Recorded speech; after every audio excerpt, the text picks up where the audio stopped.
Hola, buenas tardes, Raúl, ¿cómo estás? Muy buenas tardes, ¿cómo están ustedes esta tarde? Y esta tarde, bueno, está un poco plomizo el cielo, pero eso no quiere decir de que esté plomizo el panorama político. El económico te podría llegar a decir que sí, pero bueno, vamos a la materia específica en donde la idoneidad tuya emana. A ver, ¿cómo estás viendo a pocos días, diríase, de la presentación de lista el panorama político? ¿Y qué es lo que te está diciendo? ¿Qué estás despuntando? Bueno, vos sabés que en los estudios de opinión pública no existe ningún método que te permita predecir quién va a ganar las elecciones el próximo domingo si el próximo domingo no hay elecciones. Entonces, con el estudio de la opinión pública, y yo te voy a reflejar los resultados que obtenemos en estudios de opinión pública, es aún más difícil generar escenarios artificiales. Vos tenés muy concretamente, hay tres bloques que se van a presentar con posibilidades. Uno es La Libertad Avanza, tiene un solo candidato, Javier Milei. El otro es Juntos por el Cambio, tiene dos candidatos, Patricia Bullrich y Horacio Rodríguez Larreta. Y el tercero es el Frente de Todos, lo que queda o lo que va a ser el Frente de Todos, que no tiene ningún candidato, por lo menos hasta ahora, porque el Frente de Todos como tal no está consolidado como coalición. El Congreso del PJ lo apartó a Alberto Fernández de la posibilidad de aprobar o generar alianzas, lo dejó a Gildo Infran. Y básicamente lo que ocurrió eso es la muerte del Frente de Todos, porque ahora no son más los que se tienen que sentar a la mesa Cristina Kirchner, Sergio Massa y Alberto Fernández, son Cristina Kirchner, Sergio Massa y Gildo Infran. Gildo Infran en representación del peronismo. Y es como que el presidente quedó totalmente de lado y es el presidente al que votó la gente con el 48%. O sea, ese Frente de Todos no existe más en este momento. Entonces, lo único que podés hacer desde el punto de vista de tratar de entender la opinión pública es preguntarle qué cercanías tiene con los distintos bloques. Por ejemplo, con el Frente de Todos de Alberto Fernández, Cristina, Sergio Massa, con Juntos por el Cambio de Mauricio Macri, Patricia Bullrich, Horacio Rodríguez Larreta, de La Libertad Avanza de Javier Milei, o de ninguno de ellos, o no sabe. Y acá tenés 4/4. La teoría de los 3/3 creo que es una mala manera de interpretar la realidad. Tenés 4/4. Tenés un cuarto con el Frente de Todos, un cuarto con La Libertad Avanza, un cuarto con Juntos por el Cambio y un cuarto ninguno no sabe, etc. Cristina dijo varias cosas en la entrevista que le hicieron en C5N Dugan, y una de las cosas que dijo es hay que entrar al balotaje. Y para entrar al balotaje, estos 3/4 tienen que ver cómo influyen sobre el cuarto restante, a ver cuántos votos obtienen de ese de ninguno o no sabe, porque entre ellos es muy difícil que se saquen votos. Los votos hay que ir a buscarlos ahí. Aquel que tenga la mayor capacidad de captar votos ahí, y eso va a depender de los candidatos y de las campañas, va a entrar al balotaje. Aquel que tenga la menor capacidad o la incapacidad de captar votos ahí, ya sea porque los candidatos no prenden o porque la campaña es muy mala, va a quedar afuera del balotaje. Ese es el escenario. Cuando vos vas por candidatos hoy, indudablemente el candidato que a nivel individual, en una situación en que los espacios están parejos, más mide Javier Milei, porque es el único candidato de ese espacio. Los otros dividen o no tienen candidato. Esa es la situación hoy respecto a la expectativa política.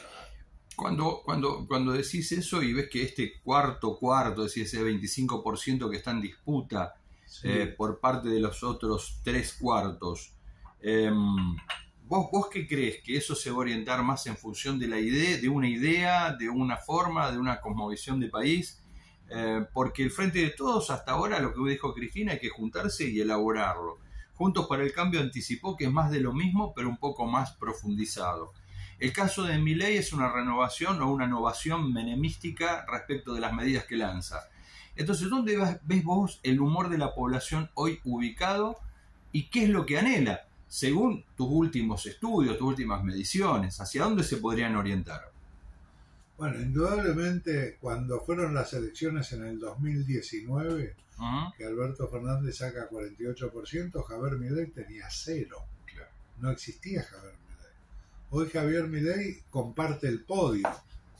Está con los otros dos palo a palo. Vos me decís respecto a las ideas, el único que ha tirado propuestas ha sido Javier Milei. Algunas de esas propuestas nosotros las hemos estudiado mucho con Sheila Wilker en grupos focales con gente con voto prospectivo, es decir, lo que va a votar. Sí. Gente que va a votar Frente de Todos, gente que va a votar Juntos por el Cambio, gente que va a votar a Javier Milei. Y la condensación de eso es, mirá, en el caso de Milei tenés propuestas debatibles y propuestas delirantes. Delirantes, compra y venta de órganos, compra y venta de bebés. Debatibles, eliminar el Ministerio de la Mujer, dolarización, etc. Y la gente habla de las propuestas de Milei, porque Milei tira propuestas. Los otros hasta ahora no tiraron propuestas. No hay una propuesta concreta, vamos a hacer tal cosa. No. Dicen, no, la dolarización no se puede hacer. Y entonces, ¿cómo se va a controlar la inflación? Nadie tira una propuesta. Yo creo que no se puede dolarizar, pero me gustaría saber cómo se va a controlar la inflación. Cuando hablan del Ministerio de la Mujer, en realidad lo que se está hablando es de que hay un exceso, hay 20 ministerios en la República.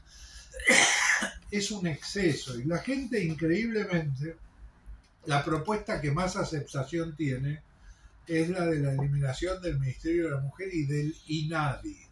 Vos fíjate el INADI, que como organismo conceptualmente es tan importante, decime un caso en que el INADI haya sido jugador importante en un hecho de discriminación. Nunca. Bueno, la verdad que hay que tener... El otro tema es que Milei habla de la casta. Y nosotros hemos trabajado en la identificación de lo que la gente percibe como privilegio de los políticos. Y son innumerables los privilegios. Primer punto, el más básico de todos, los políticos pueden dar trabajo. Un diputado puede nombrar asesores, puede hacer que alguien entre en la Cámara, puede hacer que un transitorio lo nombre permanente. Yo no tengo esa posibilidad. Segundo punto, ¿quién fija los sueldos de los políticos? Los políticos. Yo no fijo mi propio sueldo. ¿Cuánta gente tiene la capacidad de fijar su propio sueldo? Pues desde el punto de vista de los trámites, los políticos no hacen cola. Si a un político se le corta el agua en la casa, enseguida sabe a quién llamar en la empresa de aguas para que venga una cuadrilla y se lo solucione. Y uno se pasa marcando, diciendo marque 1, marque 3, la boleta de agua. Digamos, la vida del hombre común es mucho más difícil que la vida de los políticos. Y el hombre común, ante eso, está mirando a Javier Milei. O sea, digamos, une propuesta con personalidad del candidato, perfil, o solo la propuesta. La forma que dice, el estilo. No, la forma también.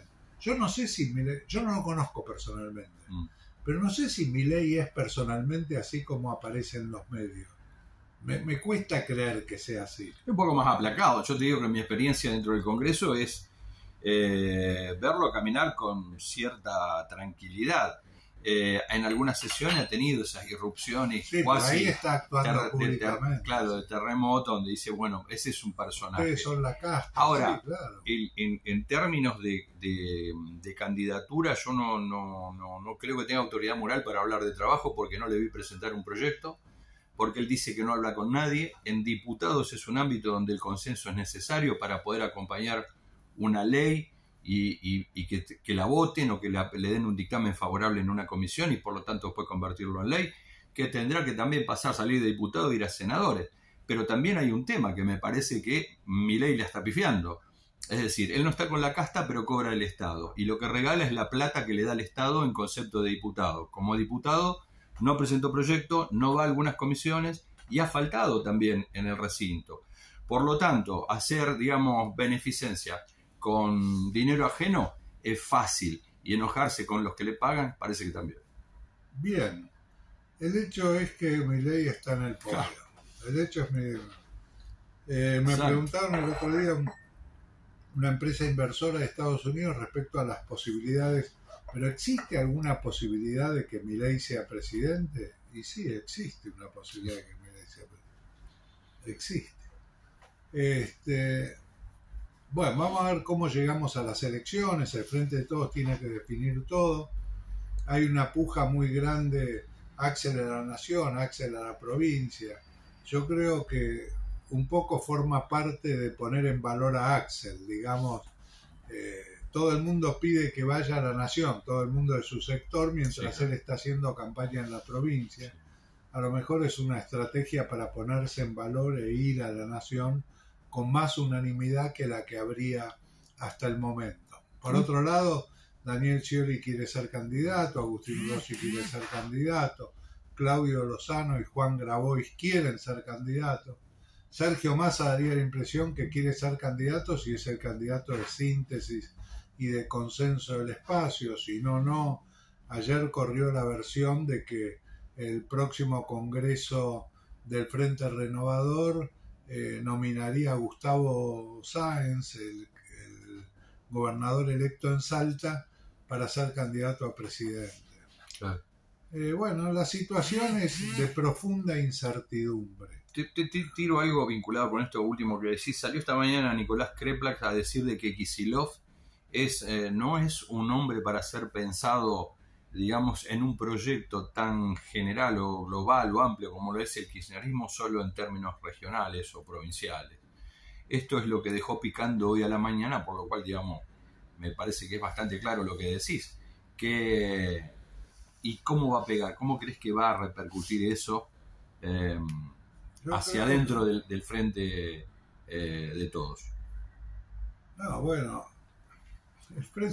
una cosa es lo que pasa en el kirchnerismo y la cámpora y otra cosa es lo que pasa en una alianza, se llame como se llama. Me imagino que abandonarán el nombre del Frente de Todos. Y van a tener que buscar el acuerdo del PJ, que ahí está Gildo Infran, y Gildo Infran va a hacer lo que considere que es mejor para el peronismo, digamos.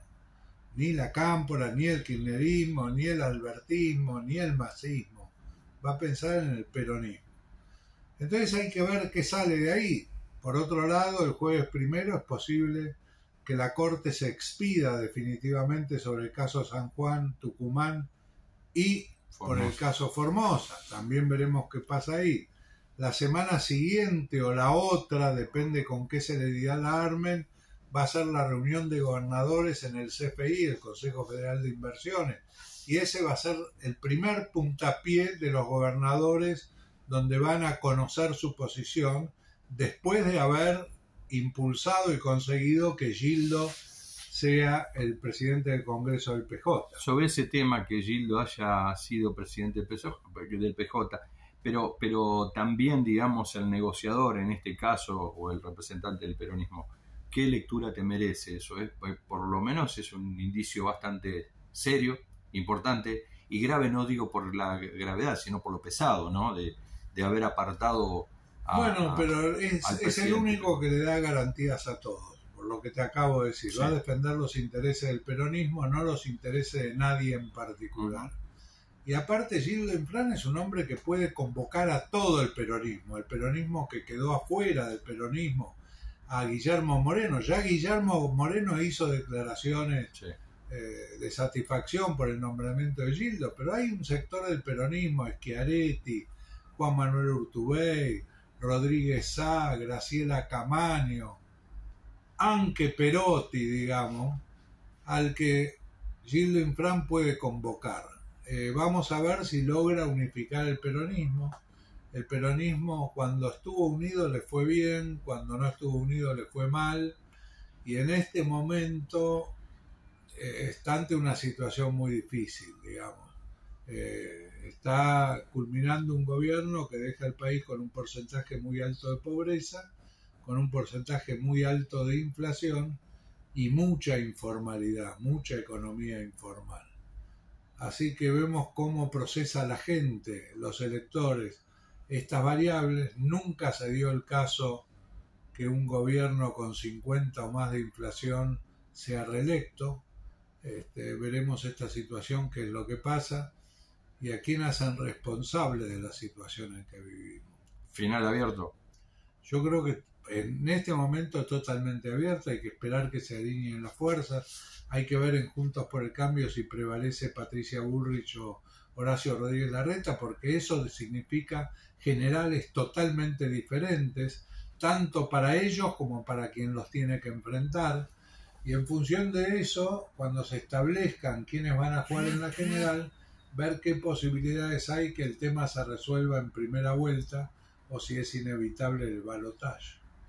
Muchas gracias, Raúl Timerman. No, al contrario, gracias a ustedes, mucho éxito. Bueno, muchas gracias, igualmente.